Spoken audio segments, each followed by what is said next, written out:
नमस्कार दोस्तों, मैं शुभम तोमर बामले से। तो फिलहाल हमारी यूपीएसआई की तैयारी चली रही साथ मिलकर। तो मेरे हिंदी में होंगे 2 चैप्टर कंप्लीट। पहले चैप्टर का नाम है हिंदी भाषा का सामान्य परिचय एंड प्रमुख बोलियां। बड़ा ही बोरिंग चैप्टर है और निकाली से रटने वाला चैप्टर है, याद ही होता नहीं। और अगर आपको इससे पूछा कि क्वेश्चन कैसे आवे, तो मैं इसके क्वेश्चन का स्क्रीनशॉट डाल दूंगा, आप देख लेना कि कैसे कैसे क्वेश्चन पूछे जा। इसमें ऐसे क्वेश्चन आवे जो बड़े ही डीपली है। जैसे कि क्वेश्चन है, गुजरात की राजभाषा कौन सी है, छत्तीसगढ़ी किस हिंदी की बोली है, गोवा का मुख्य राजभाषा कौन सी है। ये यूपीएसआई 2021 में लगातार क्वेश्चन पूछ रही है।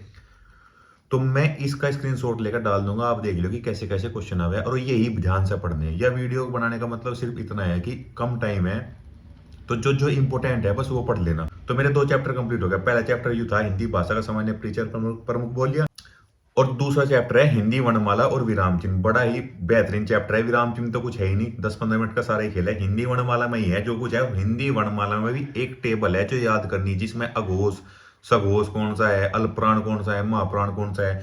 अगर आप पूछोगे तो क्वेश्चन कैसे आ रही है, तो क्वेश्चन का मैं आपको इसका भी स्क्रीनशॉट डाल दूंगा लेकर, आप देख लेना कि कैसे कैसे क्वेश्चन आ रही है। क्योंकि मैंने इसमें तो क्वेश्चन लगाए 275 सवाल है।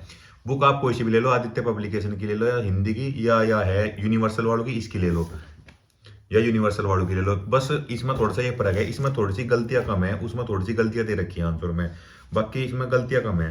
तो अगर हिंदी वर्णमाला में से विराम चिन्ह के बारे में अगर पूछोगे क्वेश्चन कैसे आ रहे, क्वेश्चन सिर्फ ऐसे आ रहे, किसका उच्चारण ओष्ठ से होता है, ओष्ठ मतलब होठ से होता है, कौन सा वर्ण उच्चारण की दृष्टि से दंत्य नहीं है, ओष्ठ है दीर्घ स्वर का उदाहरण कौन सा है, स्वरत स्वर कौन सा है, कौन सा व्यंजन उसमें व्यंजन है, मूर्धन्य हर्ष स्वर का उदाहरण कौन सा है, दंत्य वत्सर्य महाप्राण घोष व्यंजन वर्ण का उदाहरण कौन सा है। ऐसे ऐसे क्वेश्चन आएंगे, 4 ऑप्शन दे देंगे। मतलब आपको ये क्वेश्चन जब कर पाओगे जब आपको वर्णों की सही से नॉलेज होगी।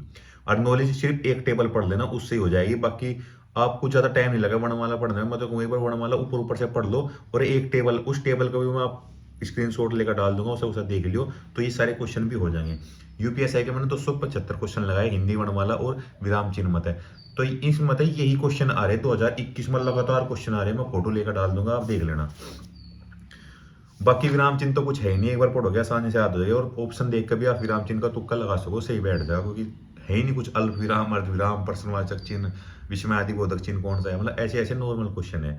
तो मैंने वीडियो सिर्फ इसलिए बनाई ताकि टाइम कम है और आपको बस मोटा मोटा ये पता चल जाए कि इस चैप्टर में क्वेश्चन कहाँ से आ रहे हैं, वर्णमाला में से क्वेश्चन कहाँ से आ रहे हैं, या हिंदी का सामान्य परिचय और प्रमुख बोलियां, बोलियां में से क्वेश्चन कहाँ से आ रहे हैं। जैसे कि क्वेश्चन पूछ ले जा, यह बोली कहाँ बोली जा, कितने राज्य का उदाहरण दे देंगे, कोई से भी राज्य का उदाहरण दे देंगे, या बोली कहाँ बोली जा, या बोली किस भाषा की है। ऐसे ऐसे क्वेश्चन आओगे उसमें तो।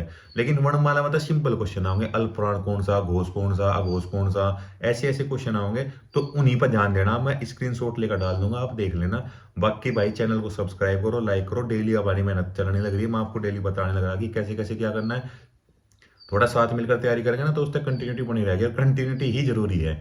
तो भाई बस हिंदी, मैथ और रीजनिंग, ये 3 है, वो मजबूत लेकर चलियो। बाकी जीएस में सब स्कोर बराबर ही है, 4-5 सवाल ऊपर नीचे हो जाए उसकी बड़ी बड़ी बात नहीं है। बाकी मूल विधि भी थोड़े दिन में स्टार्ट करेंगे, और बस साथ में बने रहो, सपोर्ट करो अपने भाई को भाई। Thank you.